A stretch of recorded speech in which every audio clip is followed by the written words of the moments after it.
kalau tidak bisa berbuat baik, potensi keburukan kita jangan sampai menimpa orang lain. Karena saya juga punya wadifah di sini, saya akan ngaji tentang betapa mudahnya berbuat baik dan betapa mudahnya bersosialisasi yang jadi kebutuhan sosial masyarakat. Kemudian di saat yang sama sebagai kebaikan menurut Islam. Ini saya baca kitab yang sangat otoritatif, yaitu kitab Sahih Muslim, di mana kita tahu dalam Islam pegangan ahli sunnah wal jamaah, juga pegangan ulama seluruh dunia adalah Al-Kutubus Sittah, kitab 6 diantaranya yang hadis Bukhari Muslim.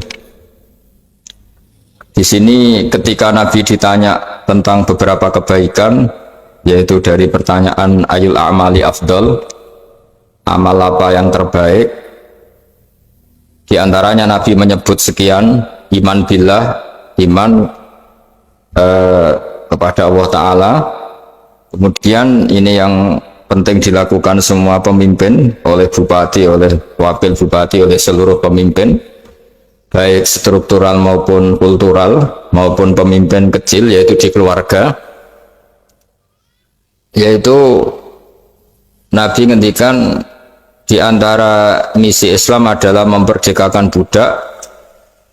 Kemudian ada yang lagi tanya lagi, fa'illam af'al, lalu dari sekian kebaikan yang butuh biaya itu saya tidak mampu melakukan ya Rasulullah. Kalau nyumbang masjid saya tidak mampu, kalau berbuat bikin fasilitas umum saya tidak mampu.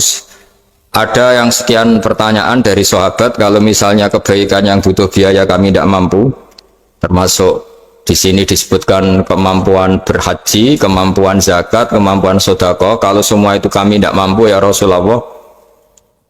Kata Nabi, tu'inu soni'an aw tasna'u li akhirat. Ini di Sahih Muslim di bab iman dengan judul Babu bayani kaunil iman billah afdalal a'mal.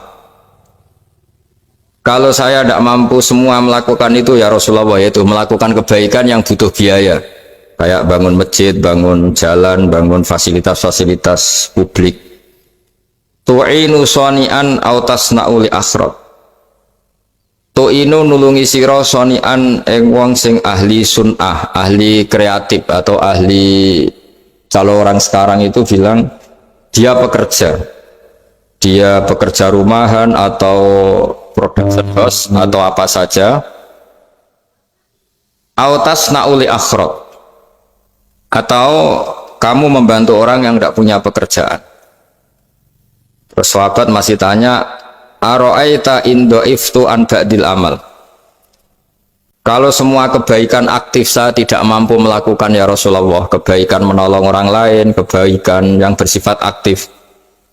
Jawabnya Nabi, dan ini pegangan saya, pegangan kita semua, panduan dari Rasulullah SAW. Nabi ngendikan, takufu syarroka anin nas fa innaha sodaqotun minka ala nafsik.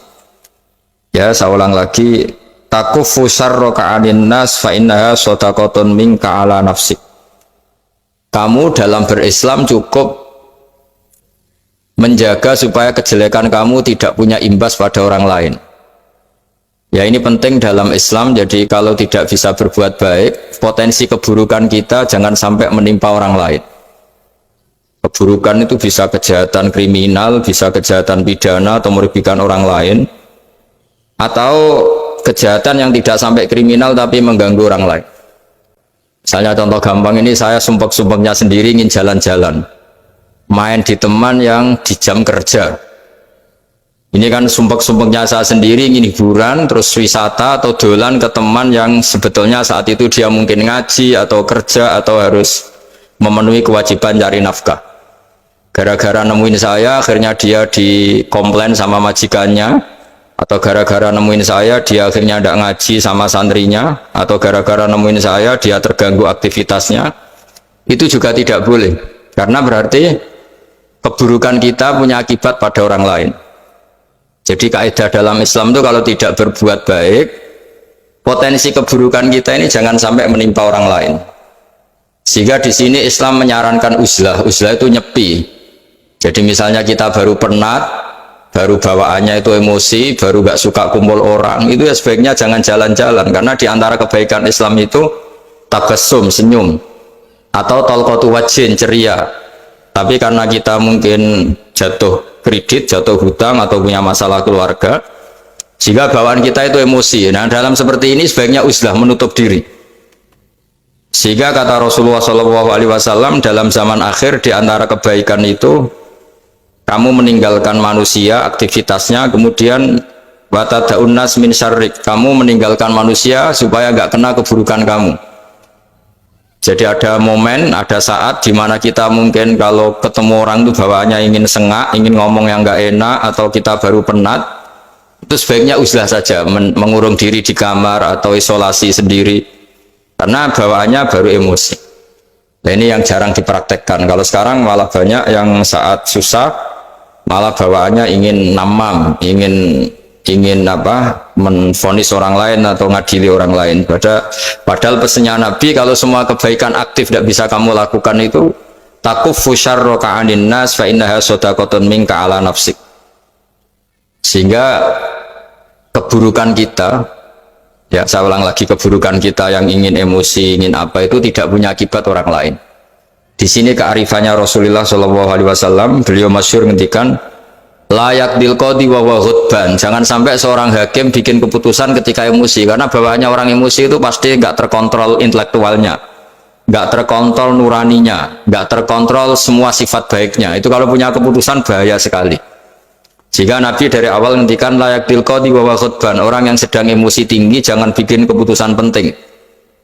Kemudian oleh ulama diteruskan juga jangan bikin keputusan penting orang yang sangat lapar, atau yang sangat kenyang, atau yang sangat ngantuk, atau yang super sibuk. Jadi hal-hal yang potensi buruk dalam mengambil keputusan itu harus ditinggalkan.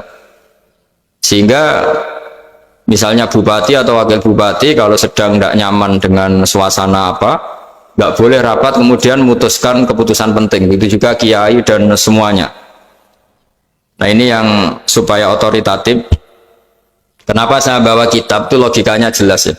Kita sebagai dai, sebagai ustadz, atau sebagai mubalek, atau sebagai siapa saja, yang ingin kita wariskan ke umat Rasulullah adalah dawuh-dawuhnya Nabi. Dan kalau kita ngaji tidak pakai kitab, itu sebenarnya umat kita jejali dengan pikiran kita, dengan ide kita. Jangan-jangan ide kita, pikiran kita ini tidak mewarisi pikiran Islam, tapi pikiran kita atau emosi kita.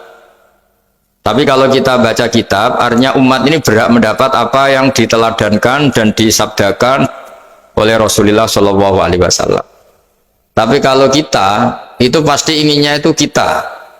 Misalnya kita Bupati Banyuwangi, mungkin kita akan cerita Banyuwangi dengan asik. Tapi bagi daerah lain, apa urgensinya bagi saya? Begitu juga kalau kita kiai, mungkin kita akan cerita fadilnya kiai. Tapi bagi orang lain yang keutamaannya jadi pekerja, jadi satpam, jadi guru, jadi pegawai negeri yang adil, sehingga subjektivitas kita ini akan tinggi. Tapi kalau kita sebagai kiai baca hadis, maka umat ini mendapatkan panduan dari Rasulullah SAW. Nah, dari sekian panduan itu kata Nabi, jika Anda tidak bisa berbuat kebaikan aktif, maka kebaikan yang harus Anda lakukan adalah potensi kejelekan kamu jangan menimpa orang lain. Makanya saya berkali-kali bilang, saya ini termasuk kiai yang jarang main ke alumni. Karena tadi kadang-kadang alumni itu sudah mau kerja di tempat kerjanya atau mau janjian ngantar anaknya sekolah. Gara-gara ada saya, mungkin semua itu dibatalkan. Sehingga silaturahim itu juga harus dimanage supaya tidak mengganggu haknya orang yang kita silaturahimi. Jangan sampai silaturahim jam 9, saatnya orang kerja, kemudian dia dapat peringatan dari pabriknya gara-gara sering didolani kiainya. Itu kan jadi ribet. Atau kiai karena sering didolani terus tidak ngaji, menuduki tamu terus, itu kan jadi ribet. Apapun itu, sehingga orang itu harus berpikir perilakunya itu tidak punya akibat la doror wala diror. Jangan mengganggu dirinya, juga jangan mengganggu orang lain. Ini oleh Nabi disebut takuffu syarra ka'adin nas fa innaha shadaqatun minka ala nafsik. Sifat buruk kamu itu harus dijaga supaya tidak menimpa orang lain, dan itu berarti menjadi sedekah kamu atau amal kamu pada diri kamu sendiri. Jadi ini penting dimaklumatkan ke semua kita bahwa saat kita tidak bisa berbuat baik aktif, misalnya nggak bisa sedekah, nggak bisa menolong orang, setidaknya keburukan kita tidak menimpa orang lain. Nah, termasuk keburukan yang terselubung adalah kita punya pikiran yang menurut kita ini hebat, tapi bagi orang lain mungkin bahaya. Misalnya kita punya pikiran ingin jadi orang kaya raya yang dermawan. Itu artinya kan pikiran baik karena ingin jadi dermawan. Tapi artinya bayangkan orang lain tuh miskin semua butuh derma kamu. Mana mau orang lain kamu bayangkan miskin butuh derma kamu. Orang lain juga bayangkan dirinya kaya gak butuh derma kamu. Itu namanya kebaikan yang subjektif. Kamu ingin jadi kiai yang ngajarin orang banyak, oke, itu baik. Tapi kan berarti kamu bayangkan orang lain gak bisa ngaji terus kamu saja yang bisa ngaji sehingga kamu yang ngajarin. Ya sudahlah, kebaikan itu udah usah muluk-muluk seperti itu. Jadi apa yang ditakdirkan kita jadi bupati ya jadi yang baik, menolong pekerja-pekerja yang baik.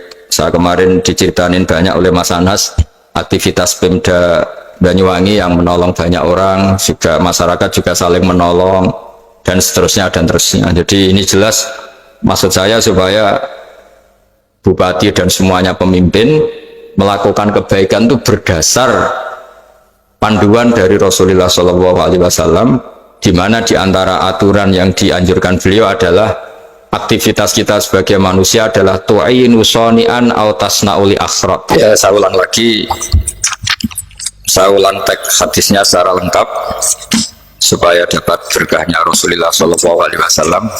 Ada beberapa pertanyaan dari sahabat, ya Rasulullah, jika saya tidak bisa berbuat baik yang berbiaya atau tidak bisa berbuat baik yang aktif, apa yang saya harus lakukan? Nabi ngendikan tu'inu sholi'an au tasna'uli asra. Kamu membantu orang yang bekerja atau kreatif, orang-orang yang kreatif atau pekerja apa saja kamu bantu, dan bantu orang yang tidak punya pekerjaan. Terus ditanya lagi, qultu ya Rasulullah ara'aita in du'iftu an ba'dil amal. Bagaimana kalau itu pun saya tidak bisa ya Rasulullah? Terus Nabi ngendikan tafuqifu syarraka anin nas fa innaha shadaqatun minka ala nafsik. Yang penting keburukan kamu tidak menimpa ke orang lain, dan itu bagian dari sedekah kamu. Nah, perlu saya ingatkan ke semua kita lah. Makanya pentingnya membaca umat Islam dengan ilmu ushul fikih. Saya berkali-kali bilang, jika ada seseorang tidur, itu jangan kamu baca sebagai tidur yang meninggalkan tahajud, meninggalkan sholat qiyamul lail, meninggalkan wiridan di malam hari. Tapi juga bacalah saat itu dia tidak dugem, tidak maksiat, tidak narkoba. Sehingga barokahnya ilmu itu ada respek pada umat Islam yang tidur. Karena tidur itu juga ada fungsi meninggalkan sekian maksiat, sekian kriminalitas.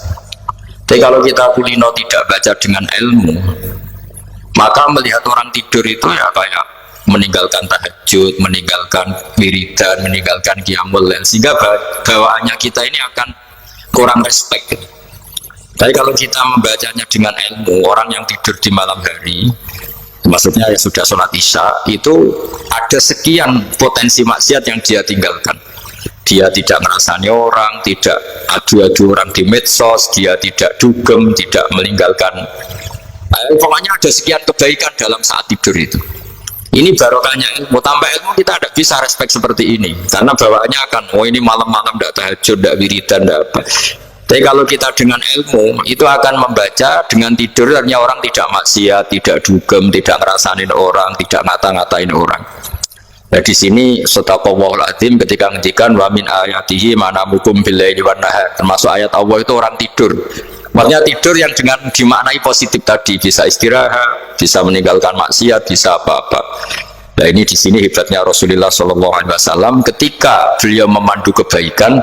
Di antara kebaikan itu apa? Takuffu syarraka anin nas fa innaha shadaqatun minka ala nafsik. Kamu, potensi buruk kamu atau keburukan kamu jangan sampai menimpa pada manusia, pada orang lain, dan itu bagian dari sedekah kamu. Ya, saya mohon maaf sama Bu Bupati, sama semua Pemda, sama Wakil Bupati, karena saya tidak bisa lama-lama. Saya punya wadifah. Pagi ini pun sudah murting ngaji saya, karena saya harus ikut ngaji di sini. Dan mari sama-sama berdoa. Al-Fatihah.